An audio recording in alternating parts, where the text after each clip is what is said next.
Hey there, welcome to the Intentional Academy podcast, where we believe that life is best when it is lived on purpose. If you want help finding time for what matters most, launching your dream career, and building a prosperous future, then you should visit us at intentionalacademy.com. I'm your host, Tony Farrar, joined by your co-host, Justin Thomas, and we're thrilled that you're tuning in today. What's up, Justin? What's going on, Tony? Today we are answering a question from one of our listeners who recently started a new job and is wondering how to be more productive at work.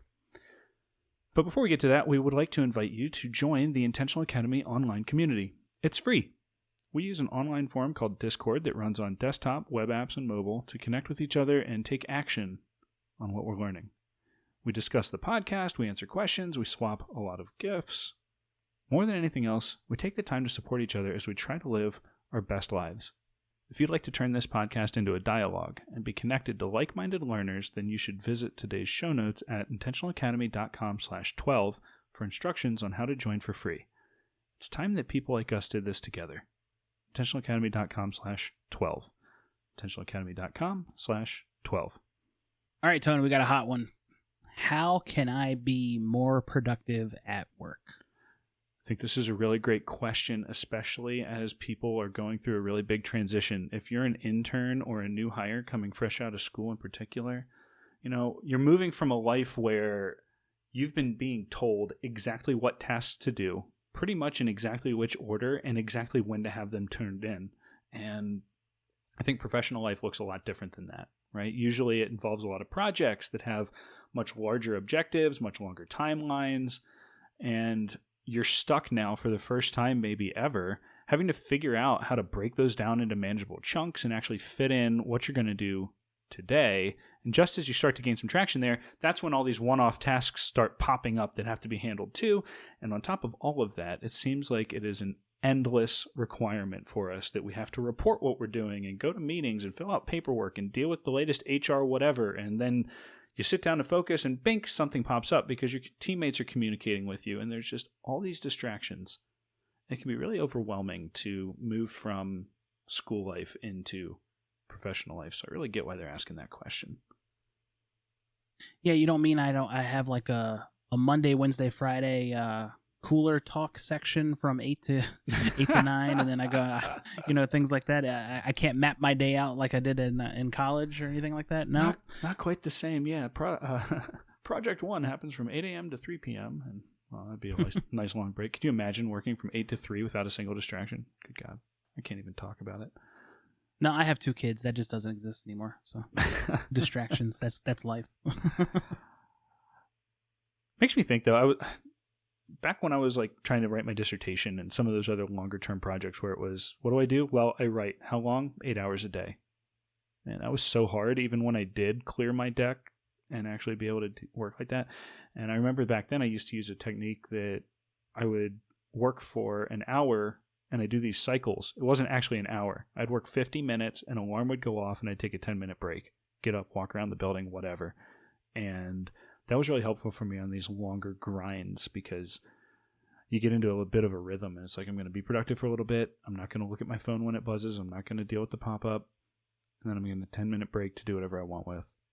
That's not necessarily a bad way to take, your professional time during the day. Is if you're able to sit for a 50-minute span and not be bothered or phone call, ding, email, that's not a bad way to handle a straight block of time.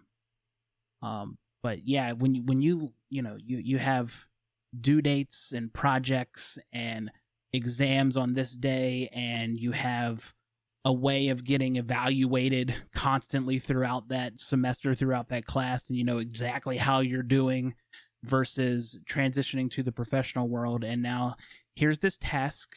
Please ask questions, but you're expected for the most part to be a self-motivator, self-worker. You're supposed to, roll on without much pushing. And then, hey, we'd like this in the next, 3 to 8 months. And sometimes it's a big project and they're like, oh, thank you. And you just sort of get that's about as much gratification as you get is, yeah, you did a good job. Thanks. We teach people how to do all of that. It's a junior level class. It's kind of tough. So, Justin, what's the first thing that people should do as they're trying to figure out how to manage their workload. So I'm a requirements guy. I'd like to know what needs to be done, and you need to define that from the beginning. So I'm talking to my supervisor, I'm talking to my project lead, I'm talking to the person that tasked me with this project, and I'm asking them, hey, what are the exact expectations of me? When are these expected to be delivered? And what is the priority if you're doing multiple things? Because there are times where you're asked to do multiple things, but something is hot and something is not. That feels a lot different than when you're in school, because we have like 7 different bosses if we're taking different classes, and you're basically told, no, you'll do all of these things. What's it actually like for you if you go talk to a boss and say, hey, listen, I've got 3 projects, but I can't work on 3 things at once, so which one am I prioritizing first? A lot of times you need to do that. A lot of times they are managing 5, 7, 10, 100 people, and they basically just have to start sprinkling out the tasks. And if you're afraid to say, hey, I have too much, and then you start not delivering, that looks negatively on you, where they had no real idea how much time certain things were taking you. So I personally haven't had a supervisor look at me like with cross-eyed or like, oh, how dare you come in here and ask me that, when you go in and just get a clear understanding of the expectations and what things need to be done, and what should I be working on first, because there's only a certain amount of time in the day. Yeah, that definitely feels a lot different. Anytime students are overloaded, the typical response from the faculty is, manage your time better.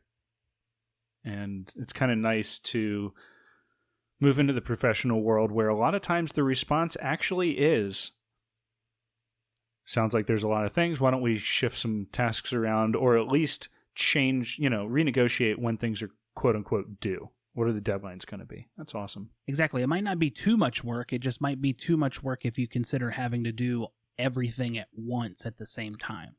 Right. Especially when you start to think that that's not the only thing on your plate. It's not like all you do is show up at work and go into project mode. In fact, I see 3 different categories of tasks that I have to devote some time to every day. There's the projects, which Justin just talked about. In addition to that, there are repetitive tasks, things that have to happen every week, such as filing an ongoing report, or checking some statistic that you're in charge of monitoring, or emptying out an inbox of customer requests. Whatever it is, there's these ongoing things. It's like the same thing. You do it every week in a slightly new way. Yep. Meetings, telecons. Right. Yeah. So those things happen on a regular basis for status, pretty much. Sure. And this is a smaller scale version of it. But here at the Intentional Academy, we have projects that we're working on, developing new programs and course offerings or experiences, things like that. But we still have the repetitive tasks to get done, like posting a podcast each and every week on Wednesday morning. That's a big goal of ours. So projects, repetitive tasks. The third category is, I call them ankle biters. A lot of people call them fires, but I don't want to think about myself as fighting fires constantly. These are the one and done tasks, not the things that crop up that aren't important. You do have to do them. It's not like you get to skip them, but it's a one-off. Somebody comes into your office and says, hey, for my project that you're not a part of, I just need this one thing done. Can you give me a number? Or, hey, whatever the random request is. I can't even come up with a good example. Do you get hit with a lot of these, Justin? This is my job.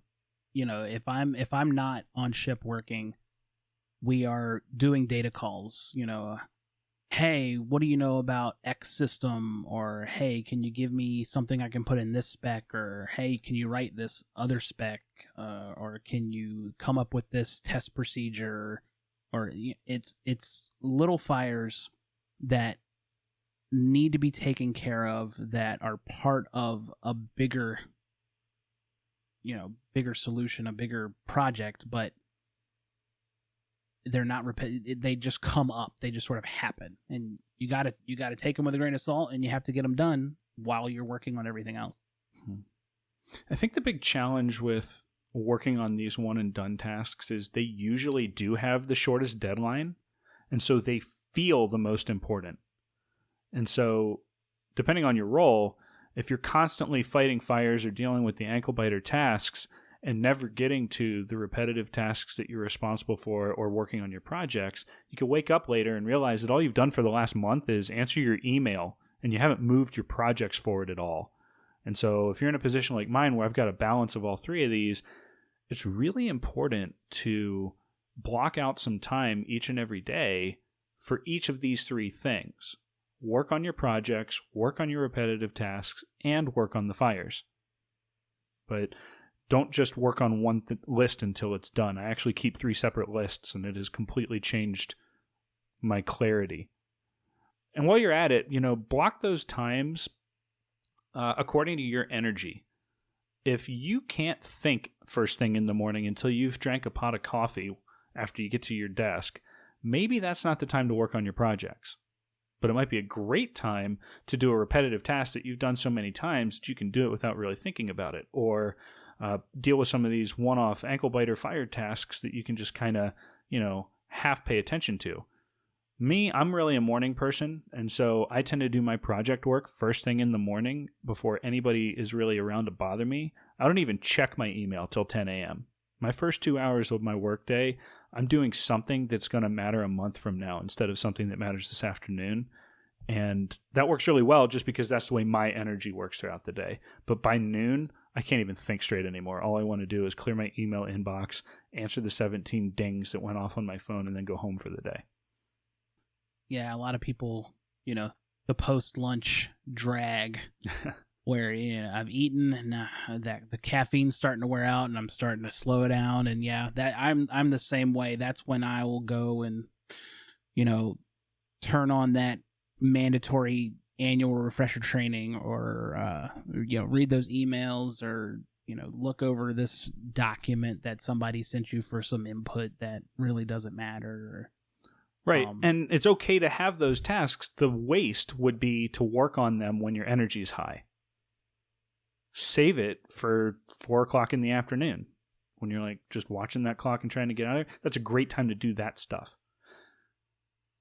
So, everyone kind of wants to pester you because everybody's sure that the thing they're coming to ask you for is the most important thing in the world for you to focus on right now because it's what they need. The truth is you can get on top of things. But often what it's going to require of you is setting some priorities and learning how to process these new requests that come at you.